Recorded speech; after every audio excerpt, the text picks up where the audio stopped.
हर एक चीज का एक मौका और हर काम का जो आसमान के नीचे होता है एक वक्त है। पैदा होने का एक वक्त है और मर जाने का एक वक्त है। दरख्त लगाने का एक वक्त है और लगाए हुए को उखाड़ने का एक वक्त है। मार डालने का एक वक्त है और शिफा देने का एक वक्त है। डालने का एक वक्त है और तामीर करने का एक, रोने का एक वक्त है, हंसने का एक, गम खाने का एक वक्त है और नाचने का एक। मत्ती की इंजील में आएंगे,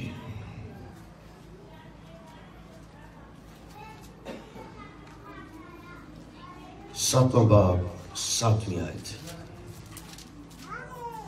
मांगो तो तुमको दिया जाएगा, ढूंढो तो पाओगे, दरवाजा खटखटाओ तो तुम्हारे वास्ते, क्योंकि जो कोई मांगता है उससे मिलता है और जो ढूंढता है वो पाता है और जो खटखटाता है उसके वास्ते।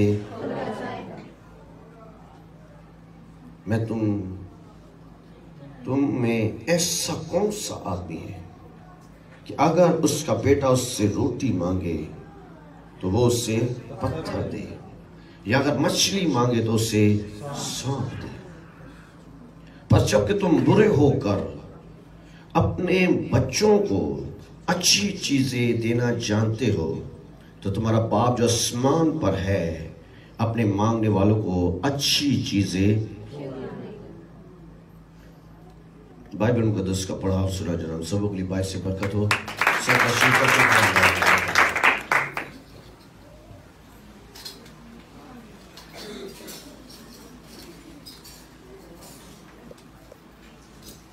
Hallelujah, hallelujah. आज का जो मौजू मैं आपके सामने पेश करने को वो है हर एक चीज का एक वक्त है। हालेलुया। हर एक चीज का एक वक्त है। इस बात का इल्म होना अशद जरूरी है। हर एक चीज का एक, और इसकी हमने तो चंद आयात पढ़ी है। आप जब इन्हें इस बाब को वाइस की किताब में से जो 30 बाब में से पढ़ा जाए, इसको आप पढ़ते जाएं तो बड़ी ही ज्यादा डिटेल बयान की गई है। मैंने तो मुख्तसरन चीजों को आपके सामने बयान किया है। हालेलुया। हर एक चीज का एक वक्त है। इसका मतलब है जिसकी जिंदगी में जो भी वक्त चल रहा है, जो भी वक्त, वो वक्त वैसा ही चलता नहीं रहेगा।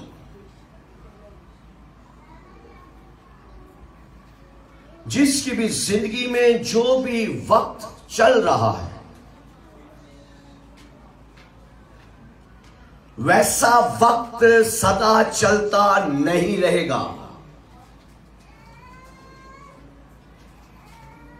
इस बात को कान खोलकर सुने जो मैं आप सबों के सामने पेश कर रहा हूं। वाइस की किताब सुलेमान बादशाह ने लिखी और सुलेमान बादशाह के मुतल्लिक खुदा के कलाम में दर्ज है, जब उसने खुदा से हिकमत मांगी, खुदा से दनाई मांगी,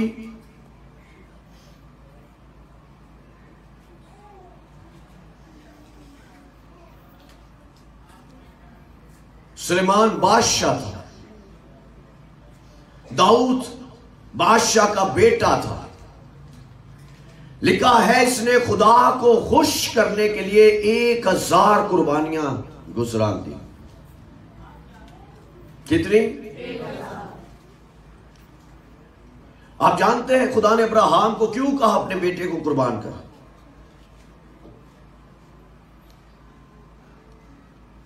खुदा ने क्यों कहा? क्या खुदा की और शैतान की गुफ्तगू होती है?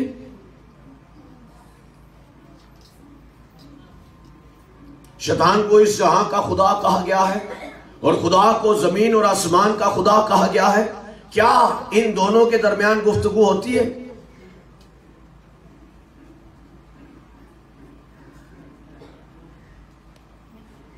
अय्यूब की किताब पढ़े, गुफ्तगू होती है।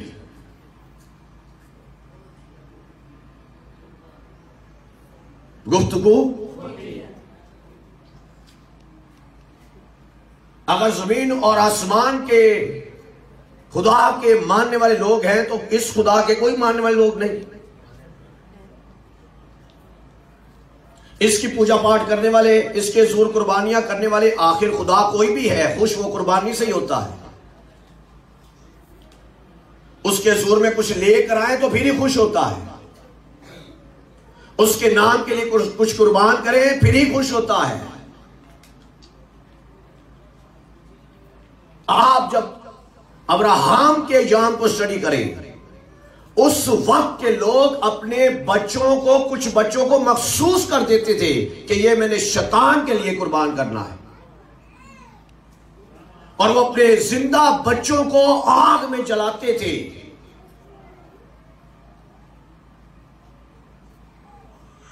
अपने जिंदा बच्चों को आग में, और जब उनकी चीखों पुकार होती थी ढोल बजाते थे।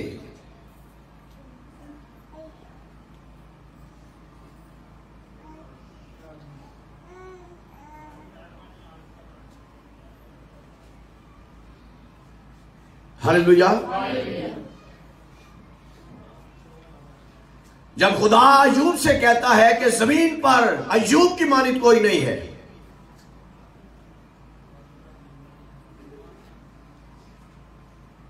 तो शैतान नहीं कहता होगा मेरे चाहने वाले जितना मुझे चाहते हैं जमीन पर है कोई तेरा इतना चाहने वाला?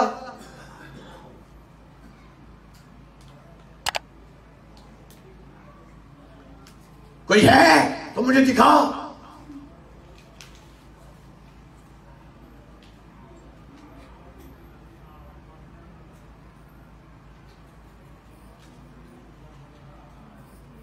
हालेलुया। आप जब दुनिया में जमीन और आसमां के खुदा के नाम के लिए कुछ करते हैं चर्च, तो वो आसमान पर फख्र महसूस कर रहा होता है।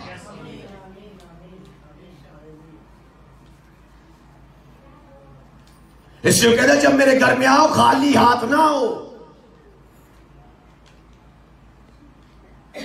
आप जब भी उसके लिए कुछ करते हैं, इसका इल्म होना जरूरी है मैं क्या कर रहा हूं, किसके लिए कर रहा हूं।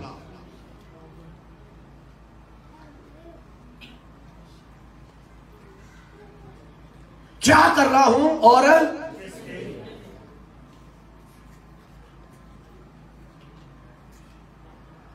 खुदा आपकी जिंदगी में वो चीज जिससे आप प्यार करते हैं वो ही चाहता है।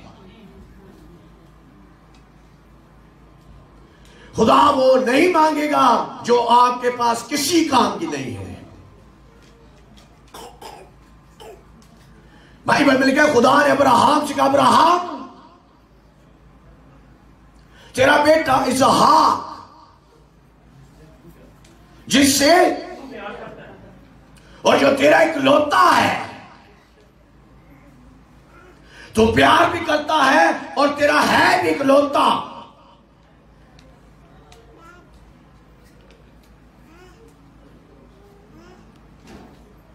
हम दुआ में कहते हैं खुदा ने अब्राहम को कहा मैं तुझे बरकत पर बरकत दूंगा। खुदा ने अब्राहम से कहा जमीन की कौमें उम्मतें तेरे वसीला से बरकत पाएंगी। हम अपनी दुआ में ये लफ्ज दोहराते तो बहुत हैं, लेकिन इन लफ्जों का पस मंजर भी जानना जरूरी है। खुदा ने क्यों कहा, खुदा ने अब्राहम इससे क्यों कहा।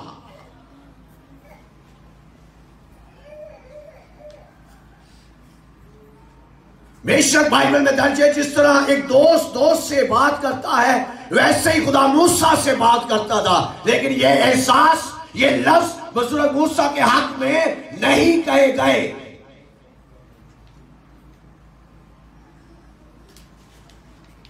मैं तुझे बरकत पर बरकत दूंगा, दुनिया की कौमें उम्मतें तेरे वसीला से बरकत पाएंगी, जो तुझे बरकत देगा।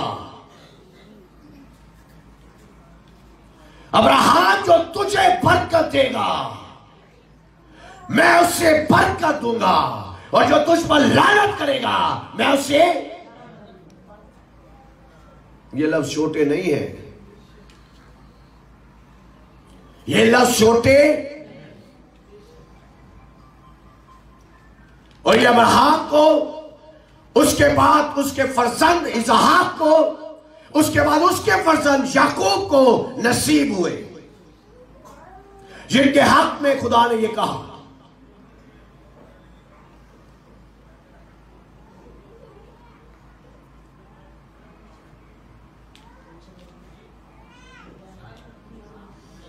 बास एक मरतबा हम कुर्बानियां अपने ही मकसद को हासिल करने के लिए खुदा से कुर्बानियां पेश कर रहे होते हैं। बाइबल में लिखा है सुलेमान ने जब 1000 कुर्बानियां पेश की चर्च, बाइबल में कहीं दर्ज नहीं है उसने अपने गुनाहों की माफी के लिए उसने खुदा से कहा मुझे इस मुल्क का भी बादशाह बना दे। उसके लिए बाइबल में दर्ज है खुदा ने उसे खुश करने के लिए, उसको खुश करने के लिए अपने खुदा को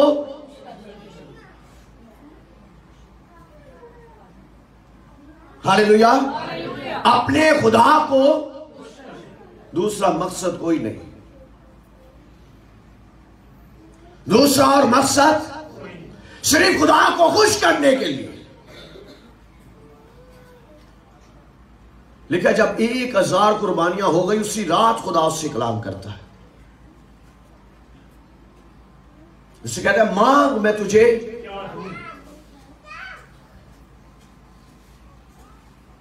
मांग मैं तुझे। कलीसिया यहां पर कोई फहरिस्त खुदा ने नहीं दी, इस बात को गौर से सुने। सुलेमान तुम मुझसे ये मांग सकता है, तुम मुझसे ये मांग सकता है, तुम मुझसे ये मांग सकता है, तुम मुझसे ये मांग सकता है, तुम मुझसे ये मांग सकता है। ये लफ्ज गौर तलब है, मांग मैं तुझे। मैं यहां अपने ईमान का इजहार करूंगा। अगर सुलेमान कहता ना मैं मरना नहीं चाहता तो ऐसा हो जाना था। खुदा ने कहा मांग मैं तुझे क्या दूं, उसमें सब कुछ है। क्या चाहिए फैसला सुलेमान ने करना है, खुदा ने नहीं। खुदा ने तो कह दिया मांग।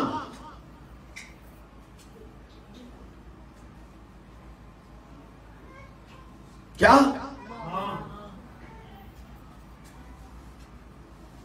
आगे सुलेमान का मांगना देखिए।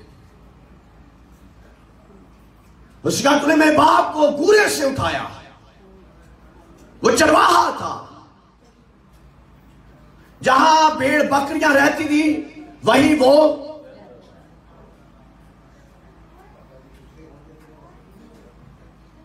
तूने मुझे उसकी जगह बादशाह बनाया। मैं तो इस लायक ना था, ना मेरा बाप था।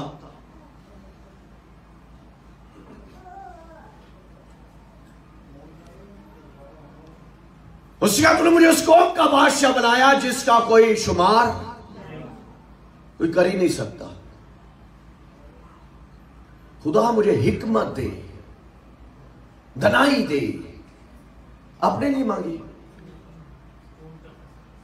जिस कौम का तूने मुझे बादशाह बनाया उनका मैं इंसाफ कर सकूं। जब तक मैं सही और गलत में इम्तियाज नहीं करूंगा मैं उनका फैसला ठीक तौर पर कैसे करूंगा। पहले खुदा को खुश किया 1000 कुर्बानियां गुजरान कर। आगे जब खुदा ने कहा मांग तो फिर भी उसने वो चीज मांगी। बाइबल में क्या फिर खुदा खुश हो गया। अपने लिए उसने कुछ मांगा ही नहीं। किसके लिए मांगा? इसका मतलब है जो भी रहनुमा जिसको खुदा ने अपने लोगों का रहनुमा बनाया है, अगर वो अपने लोगों के साथ प्यार करता है, चर्च, उनके दुख को अपना दुख, उनके सुख को अपना सुख मानता है, उसी से जमीन और आसमान का खुदा राजी है, उसी से राजी है, वो राजी है उससे।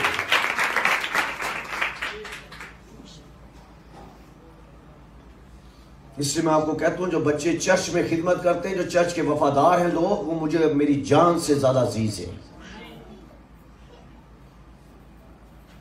वो मेरे लिए आम नहीं है, वो मेरे लिए ग्रां कदर है, और मैं उनसे अपनी जान से ज्यादा प्यार करता हूं।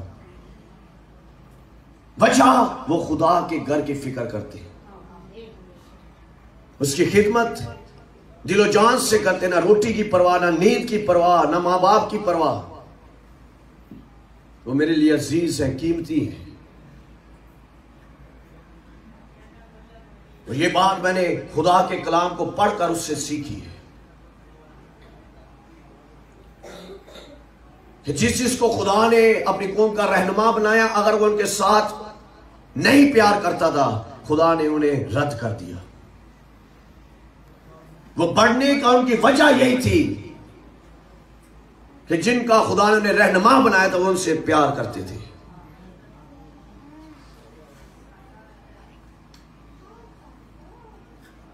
खुदा ने सुलेमान से कहा, तूने अपने लिए उम्र की दराज़ी नहीं मांगी, तूने अपने लिए दौलत नहीं मांगी, तूने अपने दुश्मनों की मौत नहीं मांगी। मैं प्रॉफिट शेफर बुशूरी है। याद रहे, हर एक खुदा के खादम की जिंदगी में खुदा का मंसूबा अलग है, इस बात को जानना जरूरी है।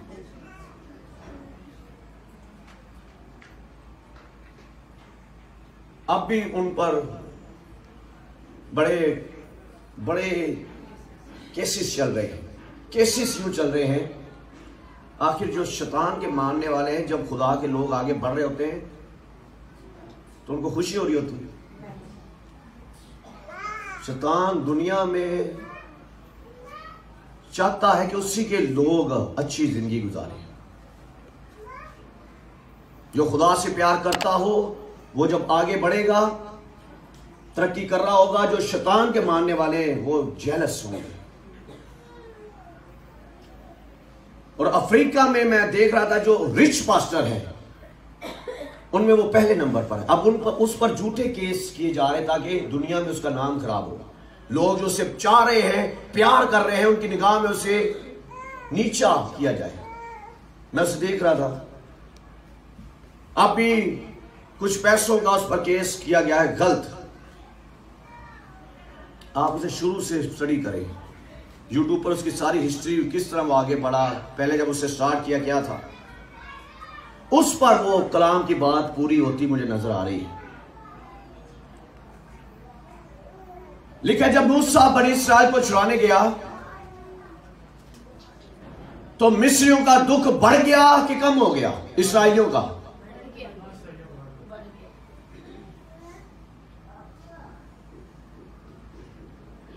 आए जरा पढ़ लेते, मैं ये बात पढ़ना चाहता हूं आपके सामने।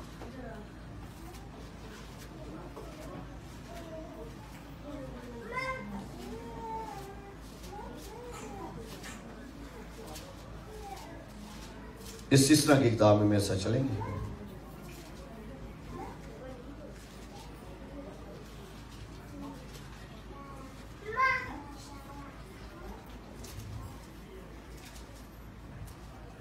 हम खरूज की किताब में पहले आते हैं।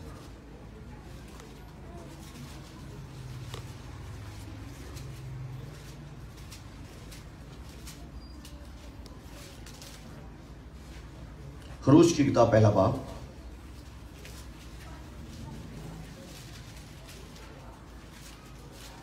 खरूज की किताब पहला बाब,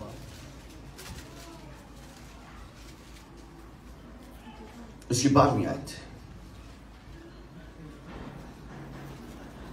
इन लफ्जों को गौर से सुनिएगा, खुदा के कलाम में से जो आपके सामने पढ़ने को। फिर उन्होंने जितना उनको सताया वो उतना ही ज्यादा बढ़ते और फैलते गए। यहां क्या लिखा है? उनके जुल्म ने, मिस्रियों के जुल्म ने, फिरौन के जुल्म ने। मैं चाहता हूं आप सब बुलंद आवाज से इस आयत करीमा को मेरे पीछे दोहराएं। पर उन्होंने जितना उनको सताया वो उतना ही ज्यादा बढ़ते और फैलते गए। इसलिए वो लोग बनी इस्राएल की तरफ से फिक्रमंद हो गए।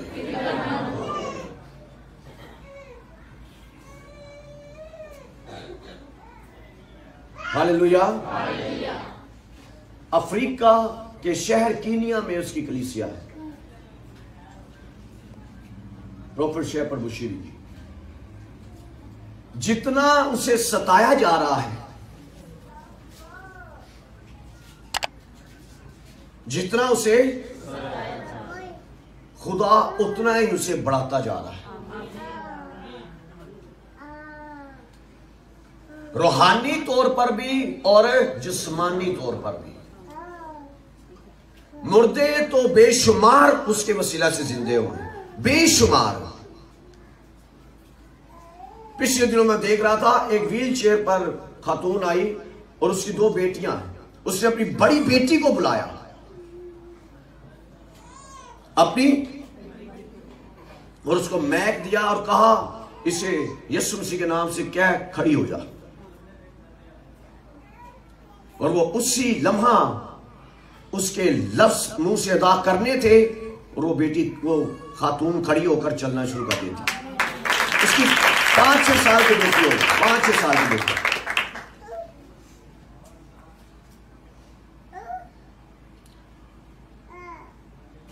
मैं आपको बता रहा हूं, शैतान हर एक हद तक जाएगा, बस उसका मकसद है आपको रोकना, बेदिल करना, मायूस करना। लेकिन जो कायम रहते हैं, घबराते नहीं, हालात को देखकर ईमान में जुम्बिश उनके नहीं आती, वो सोच नहीं सकते उस दुख के इब्स खुदा ने क्या देने वाला है।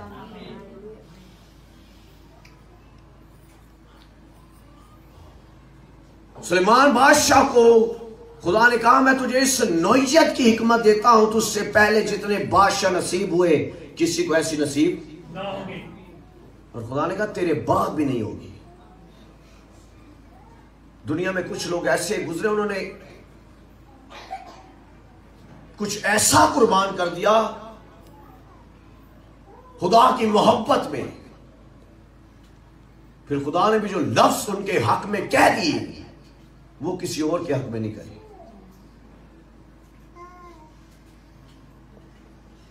सुलेमान बादशाह वाइस की किताब में लिखता है, हर चीज का एक वक्त है। अगर आज आप हंस रहे हैं तो वो कहते हैं कि वक्त आएगा आप रोएंगे भी, हंसते ही नहीं रहेंगे।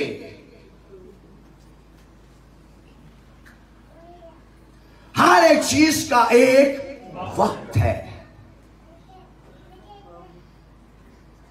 पैदा होने का एक वक्त है, मर जाने का एक वक्त है, पैदा होने का एक वक्त है, दरख्त लगाने का एक वक्त है, उस दरख्त का फल खाने का एक वक्त है, तामीर करने का एक वक्त है, उखाड़ डालने का एक वक्त है। इसका मतलब है आप पर जैसा भी वह वक्त चल रहा है,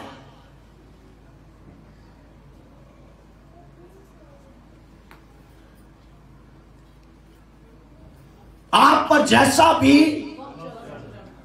वो वक्त सदा वैसा नहीं रहेगा। जिस बात की तरफ बुजुर्ग सुलेमान लेकर आना चाह रहा है,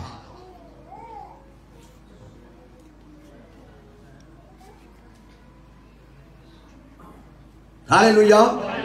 हर एक चीज का एक वक्त है।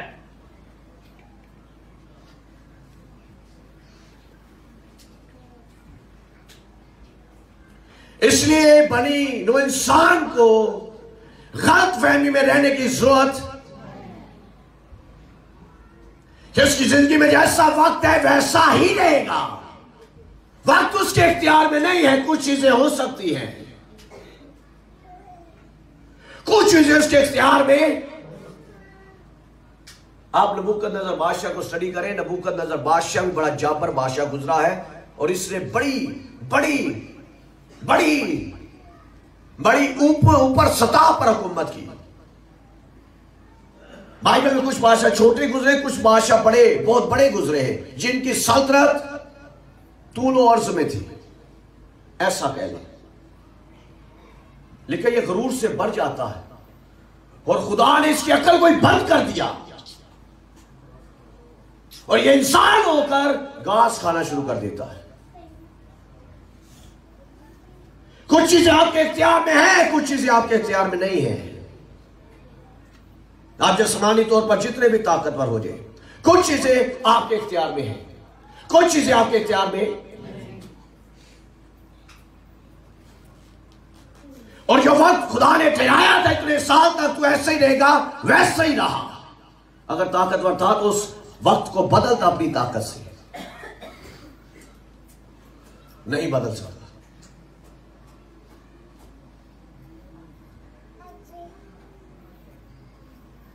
हालेलुया। हर एक चीज का एक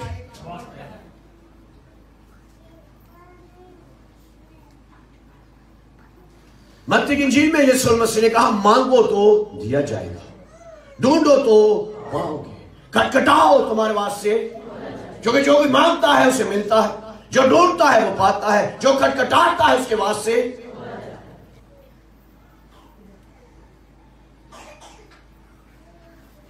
अब कलीसिया क्या, हम जब भी मांगे मिलेगा, जब भी ढूंढे पाएंगे, जब भी खटखटाए खोला जाएगा?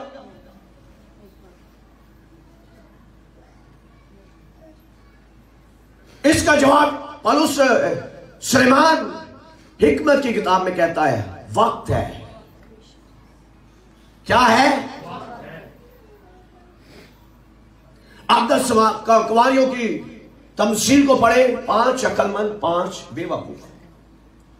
अकलमंदों की अकलमंदी ये थी, उन्होंने मशरे ली और उनके साथ तेल भी ले लिया। बेवकूफों की बेवकूफी ये थी, उन्होंने मशरे तो ली लेकिन अपने साथ तेल। आधी रात को धूम मच गई कि दुल्हा आ गया है। सब अपनी अपनी मशरे दुरुस्त करना शुरू कर देती है, दूल्हा के इस्तकबाल के लिए जाती है। लिखा है जिनके पास मशरों में तेल कम था, उनकी मशरें बुझना शुरू कर देती है। अक्लमंदों के पास जाती है, अपनी मशरों में से कुछ तेल हमें दे दो। उन्होंने कहा, तुम्हारे और हमारे दोनों के लिए काफी नहीं है, ऐसा करो बेचने वालों के पास जाओ और मोल लो। लेकिन वो जब मुंह लेने जाती है, अक्लमंद दूल्हा के इस्तकबाल के लिए जाती है, दूल्हा उन्हें वेलकम करता है और बाइबल में दरवाजा बंद कर दिया जाता है। अब ये बेवकूफ भी आकर दरवाजा खटखटाती है। यीशु मसीह ने तो कहा, खटखटाओ तो तुम्हारे वास्ते। अब ये खटखटा रही है, बकौल यीशु मसीह के, खटखटाओ खोला जाएगा। लेकिन आवाज आई कि तुम्हारे दरवाजा नहीं खोला जाएगा, तुम्हारे लिए दरवाजा। सवाल उठता, बेइंसाफी नजर आ रही है। यीशु मसीह ने तो कहा, खटखटाओ खोला जाएगा, ये खटखटा रही है।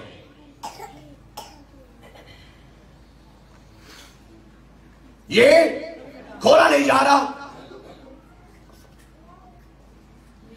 इंसाफ सुलेमान कह रहा है, इंसाफ दर हकीकत वो बयान कर रहा है। वो कहते हैं हर चीज का एक वक्त है।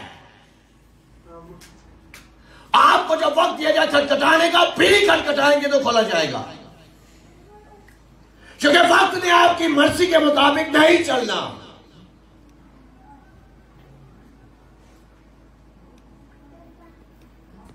जब मांगने का वक्त है उस वक्त मांगेंगे मिलेगा, जब ढूंढने का वक्त है उस वक्त ढूंढेंगे मिलेगा, जब वक्त है खटखटाने का उस वक्त खटखटाएंगे खोला जाएगा, क्योंकि वक्त आपकी मर्जी के मुताबिक नहीं चलना।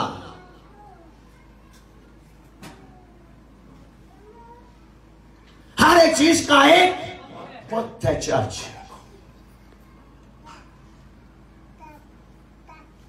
एक चीज का एक अब वक्त का इम्तियाज होना बहुत जरूरी है कि ये जो वक्त मेरी जिंदगी में चल रहा है, ये वक्त मुझे क्या करने के लिए कह रहा है।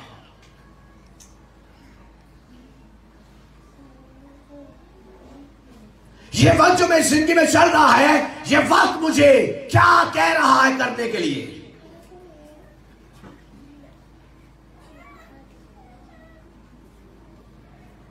Hallelujah, hallelujah. बाइबल में क्या खुदा ने कहा, तजर्बा से मालूम करो। आपने हालातों को, वक्त को, चीजों को जानकर फैसला करना जरूरी है। वो फैसले जो आप हालात को देखकर करते हैं।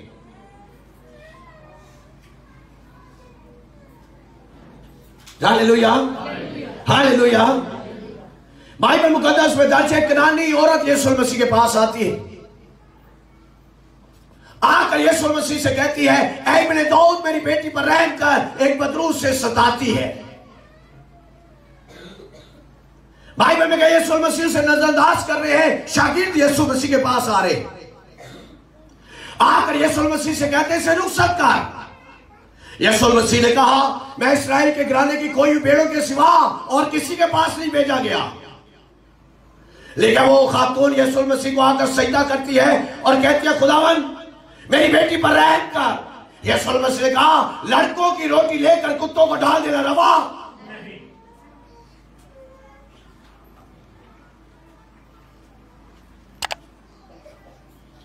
अब वहां पर जो हालात बन गए हैं, मसाइल उस औरत के हक में है के खिलाफ है।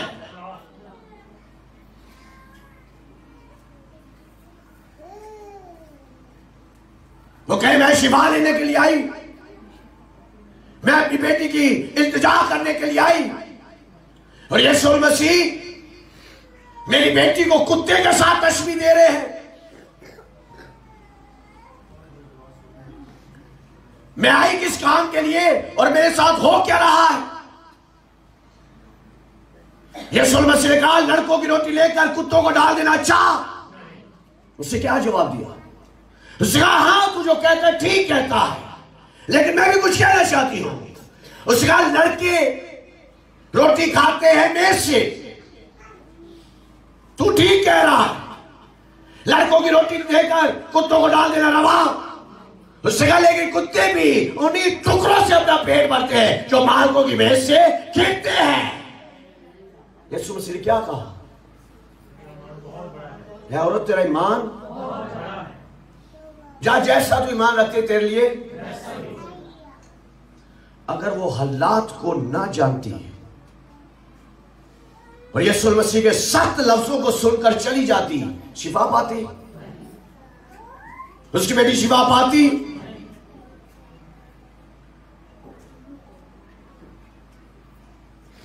वो जानती है हर एक चीज का वक्त है।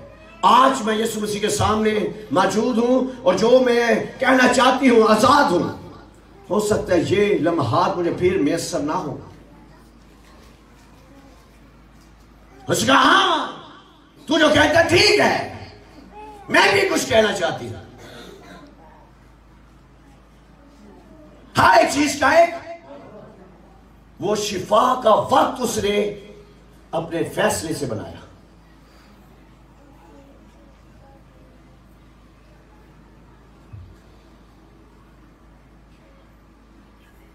अगर वो फैसला करती मैं जाऊंगी, चली जाऊंगी, तो फिर वो शिफा ना पाती, अपनी बेटी के लिए शिफा ना पाती। चर्च हर एक चीज का वक्त है, इस बात को ज़हन में रखिए। किस वक्त क्या करना है, किस वक्त क्या नहीं करना, इस बात का ही होना जरूरी है। क्योंकि वक्त ने आपकी मर्जी के मुताबिक नहीं चलना, वक्त तब्दील होता रहेगा। Hallelujah, hallelujah. हर एक चीज का एक वक्त है।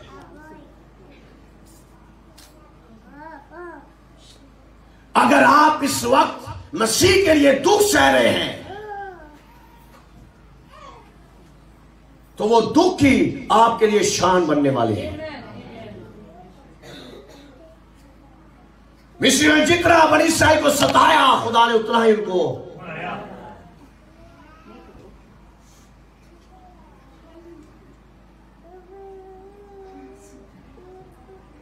हालातों का सताना आपके लिए तरक्की का सबब बनता जाएगा अगर आप कायम रहेंगे तो। Hallelujah, hallelujah. आए हम अपने कदमों पर खड़े होंगे और आज जबकि शहरबानी की इबादत है,